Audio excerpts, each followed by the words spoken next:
வேலூர் மாவட்டம் வாணியம்பாடி அடுத்த மாதகடப்பா மலை கிராமத்தில் கள்ளச்சாராயம் காய்ச்சி விற்பனை செய்யப்பட்டு வருகிறது. இது தொடர்பாக புதிய தலைமுறை நடத்திய நேரடி கள ஆய்வில் இந்த உண்மை தெரிய வந்திருக்கிறது. கள்ளச்சாராய புகார்கள் மீது காவல்துறையினரும் உரிய நடவடிக்கை எடுக்கவில்லை என குற்றச்சாட்டும் முன்வைக்கப்படுகிறது.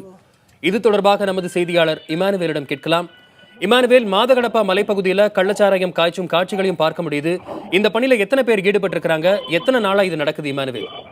வசந்த், தற்போது அந்த பகுதியில் மாதகடப்பா மலைப்பகுதி என்பது தமிழக ஆந்திர எல்லை பகுதியாகும். இப்பகுதியில் காய்ச்சப்படும் கள்ளச்சாராயம் ஆம்பூர், வாணியம்பாடி, நாற்றம்பள்ளி, திருப்பத்தூர் ஆகிய பகுதிகளில் 35 லிட்டர் கொள்ளளவு கொண்ட கேன்கள் மூலம் நிரப்பப்பட்டு அங்கிருந்து தனித்தனியாக வேன்கள் மற்றும் இருசக்கர வாகனங்கள் மூலம் அனுப்பப்படுகிறது. வசந்த், இது தொடர்பாக காவல்துறைக்கு ஏதாவது தெரிய வந்திருக்கிறா? காவல்துறை இதை பத்தி எதுவுமே நடவடிக்கை எடுக்கிறது இல்லையா? காவல்துறை பலமுறை அந்த பகுதியில் சென்று அவர்களுக்கு மறுவாழ்வு மையம் அமைத்து அங்கு முகாம்கள் நடத்தி வந்தாலும் கூட அங்கு உள்ளவர்கள் 8ஆம் வகுப்பு மற்றும் 10ஆம் வகுப்பு வரை மட்டுமே படிக்கக்கூடிய வசதி கொண்ட கிராமமாகும். அதனால் அப்பகுதியில் இந்த தொழிலை பிரதான தொழிலாக செய்து வருகின்றனர். வசந்த், இதனால எத்தனை பேர் பாதிக்கப்படுறாங்க? ஏன் இந்த மக்களுக்கு இது பத்தியான விழிப்புணர்வு எதுவுமே இல்லை?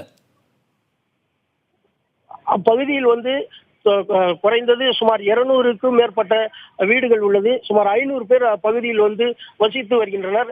இப்பகுதி ஆம்பூர் தொகுதிக்கு உட்பட்ட பகுதியாகும்.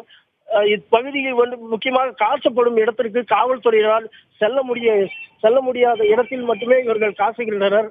துப்பாக்கி மற்றும் பல ஆயுதங்களை கொண்டு இவர்கள் மலைப்பகுதி சுற்றிலும் நின்று கொண்டு பாதுகாப்பு பணியோடு அந்த தொழிலை செய்து வருகின்றனர். இமானுவேல், இது சம்பந்தமா யாராவது காவல்துறைக்கு புகார் கொடுத்திருக்கிறாங்களா இதுவரைக்கும்? அங்குள்ள கல்லூரி மாணவர்கள் மற்றும் அப்பகுதி மக்கள் புகார் தெரிவித்தால் அந்த வீடுகள் அடித்து உடைக்கப்படுகிறது. அதே போல் அவர்களை கொலை மிரட்டல் விடுகின்றனர். கள்ளச்சாராய வியாபாரிகள் எத்தனை பேர் ஈடுபட்டிருப்பாங்க? எத்தனை நாளா இந்த கள்ளச்சாராயம் காய்ச்சறது நடந்துட்டு இருக்கு? இது தொடர்ந்து தற்போது 2 வருடங்களுக்கு மேலாக நடைபெற்று வருகிறது. அப்பகுதியில் வசிக்கக்கூடிய மக்களுக்கு மாவட்ட ஆட்சியர் தலைமையில முகாம்கள் நடத்தப்பட்டு அவர்களுக்கு மறுவாழ்வு மையத்திற்காக ஆடுகள் போன்ற